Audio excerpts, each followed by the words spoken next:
Hello everybody and welcome to the next stream. Today we're going to be checking out my game pickups for April 2022.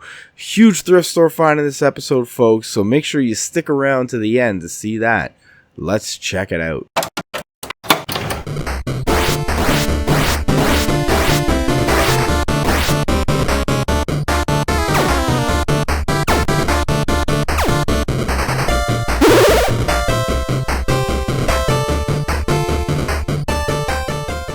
Everybody, welcome back. If you haven't already, hit that subscribe button down below and don't forget to hit that bell for notifications when I upload new videos. Like always, we're going to be doing new games, 2 old games, not a ton of games this month, but we got some other stuff mixed in, so let's go. First games first on the Nintendo Switch, I got Void Bastards. What this is a first-person cel-shaded shooter. It takes place in space. It's published by Humble Games, which is kind of cool. They're, I believe, the same company as Humble Bundle, which essentially bundles a bunch of PC games together and for charity and sells it for a really low price. So it's a very nice company. I buy stuff from them all the time. So this game is quite stunning looking. It is all cel-shaded graphics. It's got the usual tropes of modern games of crafting and puzzle solving, all that stuff. You know, it looks like a lot of fun, this one. Can't wait to play it. Next up, I have Foreclosed on the Nintendo Switch. This is a third-person shooter with cool comic book style graphics in the game. The way the game is laid out is a lot like a comic book, sectioned off areas of the screen and stuff. It's kind of a cool look, unique look, art style in this game. Looks very fun. It's a third-person shooter with emphasis. I believe you only get one weapon in this game. You just get your pistol, and the whole idea is that you just modify it throughout the game. So I don't know, it looks pretty cool. I can't wait to play this one. You see now, there's something bigger going on here. Next up on the Nintendo Switch is the Destroy All Humans remake. This game comes from the PS2 Xbox game. I believe it comes from that era. This is a remake though, so the graphics are a lot nicer than it would be back then. It's a fun game. It's mission based. You play as an alien who's essentially trying to take over Earth. You're going around collecting DNA and stuff, collecting cows, all that stuff. I don't know, it looks like a lot of fun, a lot of alien jokes in here, so I can't wait to play this one. So, what's the name of this crummy planet?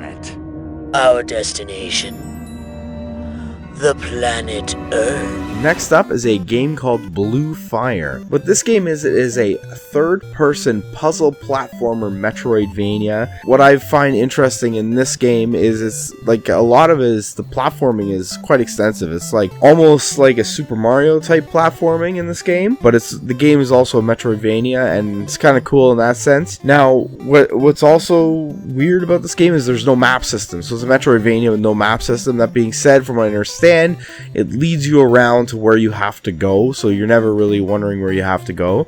I hear this game is a lot of fun, and I can't wait to jump into it.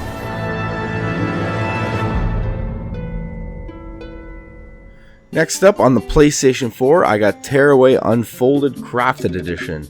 Now this game is a sequel to the PS Vita game Tearaway. The PS Vita version was essentially one of those games that showcases all the gimmicky features in the Vita, and I think this game is similar in that sense as well, where it shows off the gimmicky features in the PlayStation 4, like the touchpad on the controller. Use that a lot. This game is made by the creators of Little Big Planet, and it is a third-person puzzle platformer where everything is made out of paper, which is kind of cool.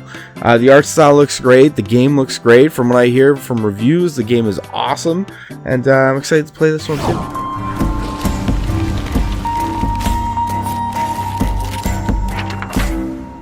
Next up on the PlayStation 4, this is a game I got super excited about when it was first announced, they first showed that announcement trailer, and that's Kina and the Bridge of Spirits. Now this game was marketed as a PlayStation 5 exclusive, but it's not. They released it on PlayStation 4 as well.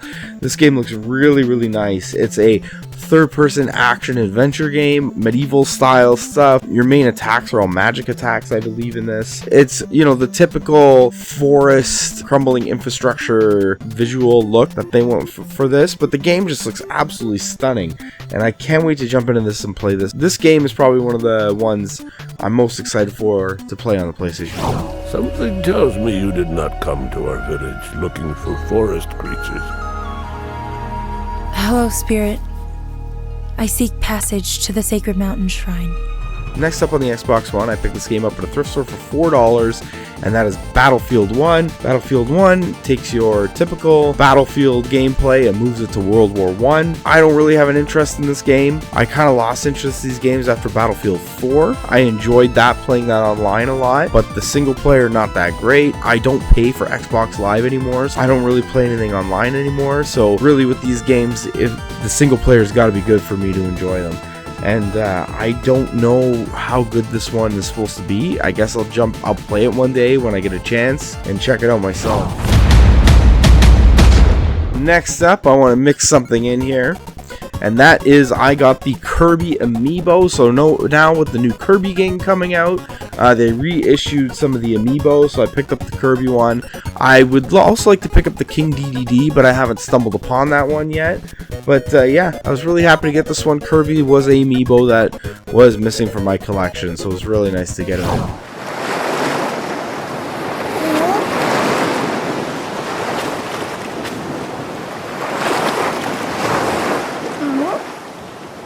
Next up, I picked this up at a thrift store, and that is the South Park Stick of Truth Eric Cartman figure, which comes with the special edition of the game. He was just thrown in with the toys. I saw him, I got super excited because I knew what he was. He is missing his stick. He's supposed to come with a stick. But yeah, it's really nice. It's like a vinyl material, like a pop vinyl. He looks really, really good. He's got a little bit of a scuff on his face. But otherwise, like, I was super excited to find this because I really wanted to get that special edition of this game. I just never got around to picking it up. So it was cool to find this. Last week, a new kid moved into the house on Fuller Street. The new kid has a power we have yet to understand. Then how can we trust him?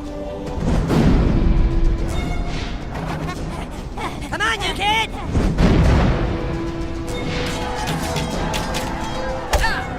Fight for the stick!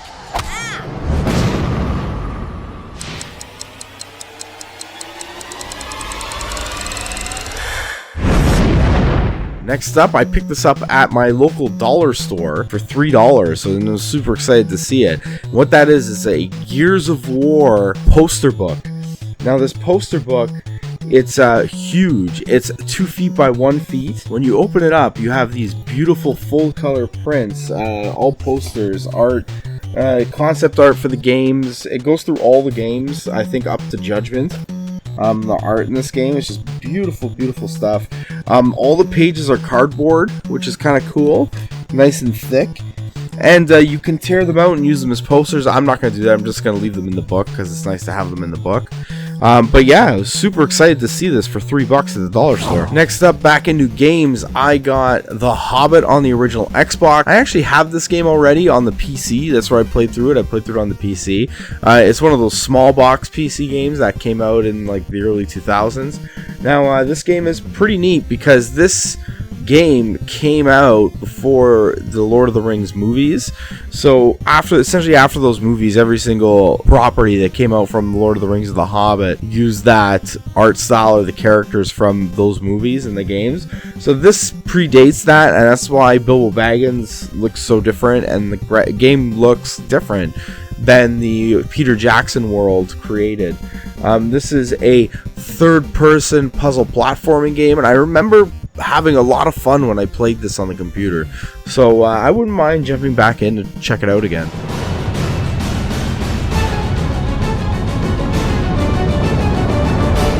The Hobbit. Next up, this is the last game before I get to that big thrift store find, and that is Ducktales on the NES. Ducktales on the NES, super excited to get this. It's a side-scroller platformer. Loved this game as a kid. They did do the awesome remake, which famously got delisted from the shop, so everybody went nuts scrambling to pick up the physical copies of it. But yeah, this game is awesome. Label's beautiful. Picked this up at a thrift store. Very lucky to find it because this was one I needed in my collection for sure. You have exciting adventures helping Scrooge McDuck escape danger and become the richest duck in the world. Cool. Totally hot. Way radical, man! Excellent. Join the the Ducktales gang in Disney's Ducktales for Nintendo by Capcom. Next up is that big thrift store find I was talking about. Now this thrift store find comes in 3 pieces. Starting off in those 3 pieces is the Nintendo DS Lite. This is the one that came bundled with Mario Kart on the DS. I actually already have this one, but it was cool to pick up because I got this cheap. It was cool to pick up because it was 20 bucks, and I'm going to use it as trade-in because these things are worth significantly more than that. The beautiful thing about Nintendo handhelds is their lithium batteries hold charge forever, so I was actually able to test this one in the store to make sure it worked before I bought it. I'm always confident that the systems will work when they're Nintendo. The only thing is sometimes the DS's, the screens might be cracked, and the only way of really knowing that is if you're able to power it on. So that's why it was nice to be able to power this one on. Next up, and this is a pretty big one, it was $20 as well, and that is the pink Game Boy Advance SP. Now the pink Game Boy Advance SP, I guess because it's pink, they didn't produce as many of these, and they have a higher value. This thing is worth anywhere from $150 to $200. That being said, this one is quite scratched up, so I don't know if it quite makes it to that range because of all the scratches on it. But yeah, this is a nice system. Added to my collection of Game Boy Advance SPs. I have a lot of. It's funny, I keep on finding GBA SPs, and I still haven't found like a original GBA, which is kind of funny. But yeah, this was a cool one to pick up and add to the collection just because it's another color on the shelf. Okay, this next one is kind of funny because this next one was the only one that wouldn't power on in the store, so I almost didn't buy it. Good thing I did. And that is a Nintendo 3DS XL. This was $35, but it also came with this fancy carrying case as well, this Mario carrying case. And lo and behold, when I got to the car and I opened this carrying case, what a sight to be seen. It actually has 8 games in the case. Now these games are mostly shovelware, but they are pretty it was pretty exciting to see these games. One of the games was definitely worth it anyways in this. I'm just gonna pull them out and show you the games really quick. So the games were 4 DS games and 4 3DS games. Starting off, we got FIFA Soccer 11, then it goes Lego Batman, the video game, and then Phineas and Ferb. I guess this is based off a cartoon, I'm not sure. Math Blaster, so most of these are just shovelware, but it's pretty cool stuff. Cars 2 on the 3DS, pretty neat. Hot Wheels on the 3DS. Pac-Man is Ghostly Adventures. I'm not sure what this is. It's not a regular Pac-Man game. It may be I think it's like a side-scroller platformer, this one, so I'm kind of curious and interested in this one. And then the big one that was in the lot is Pokemon Y, which was an awesome find in this thing. What's cool about this Pokemon Y was I was able to find a loose boxing manual on eBay, which I ordered, so I was excited about that. Get ready for the next evolution in Pokemon. Pokemon X and Pokemon Y. Funny thing about this 3DS XL, opening it up. So 3DS XL, it's got a camera built into it, and the kid had taken a ton of pictures of personal things.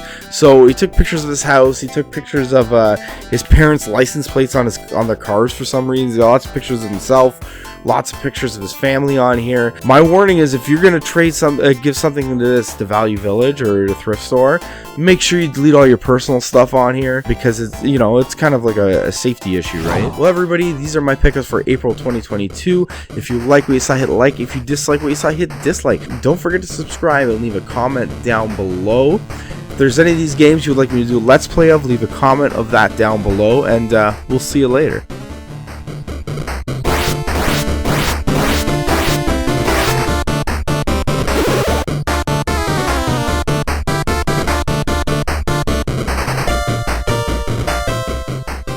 This is the one that came bundled with Mario Kart.